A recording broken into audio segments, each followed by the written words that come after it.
ఆ నేత్రముల ముందు భాసిల్లి మమ్ము ఉద్ధరించుగాక. తప్ప మాకు ఒక్క అమ్మవారో ఒక్క అయ్యవారో మాకు అక్కర్లేదు, మాకు ఇద్దరూ కలిసిన స్వరూపమే కావాలి అంటారు. అందుచేత చెట్టు కల్లుకున్నటువంటి తీగ బహుశా రామచంద్రమూర్తికి తన పక్కన లేని సీతమ్మని జ్ఞాపకం చేసి ఉండొచ్చు. పశ్య రూపాన్ని సౌమిత్రే వనానాం పుష్పశాలినాం సృజితాం పుష్పవర్షాణి తోయం తోయముచామివ. మేఘాలు ఎవ్వరూ అడగకుండానే వచ్చి ఆకాశంలో వర్షాన్ని వర్షిస్తాయి. అలాగే ఈ చెట్లు చూడు లక్ష్మణ, పుష్పాలని వర్షిస్తున్నాయి. ఇవి చెట్ల లేకపోతే పుష్పాలని వర్షించే మేఘాలా అని నాకు అనుమానం వస్తోంది. ఎలా వర్షిస్తున్నాయో చూడు. ఈ ప్రాంతం అంతా పుష్పములతో నిండిపోయి ఉన్నది. అన్నిటికన్నా నాకు బాధ కలుగుతున్న విషయం ఏమిటో చెప్పమంటావా లక్ష్మణ అని అడిగి ఆయన అంటారు, మత్త కోకిల సన్నార్థై నర్త ఎన్నివ పాదపాన్ శైలకందర నిష్క్రాంత ప్రగీత ఇవచానిల.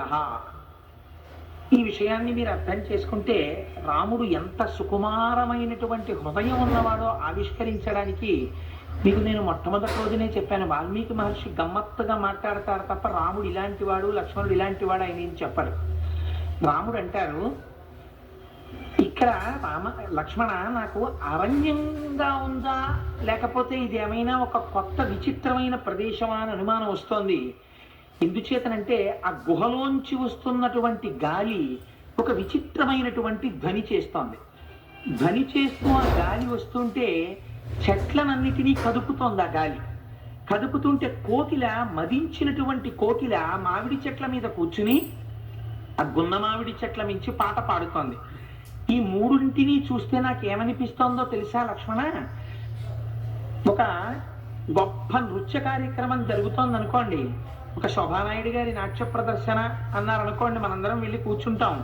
తీరా తెర తీసిన తర్వాత మొదట ఏం ప్రారంభం అవుతుంది? మొట్టమొదట ప్రారంభమయ్యేది శోభానాయుడు గారు వేదిక మీదకి రారు.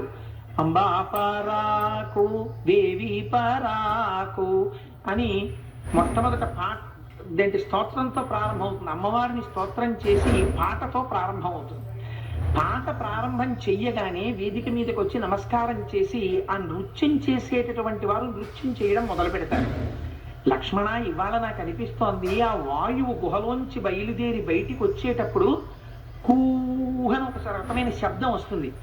ఆ వాయువు పాట పాడుతున్నాడు, చెట్లన్నీ నాట్యం చేస్తున్నాయి. చూడు ఎలా కదులుతున్నాయో. చెట్లు నాట్యం చేస్తున్నాయి. పక్క వాయిద్యాలు మ్రోగించే వాళ్ళు ఉండాలి కదా. నట్టువాంగం అని ప్రత్యేకం ఉంటారు దానికోసం. ఆ నట్టువాంగం ఆ మృదంగం వాయించే వాళ్ళు ఉండాలి కదా. అదిగో మత్తకోకిల చెట్టెక్కి కూర్చుని అదేమో పక్క వాయిద్యాల కింద అది కూస్తోంది. ఇదంతా చూస్తుంటే నేను ఏదో విచిత్రమైనటువంటి ఒక నృత్య కార్యక్రమానికి వచ్చానా అని అనిపిస్తోంది లక్ష్మణ.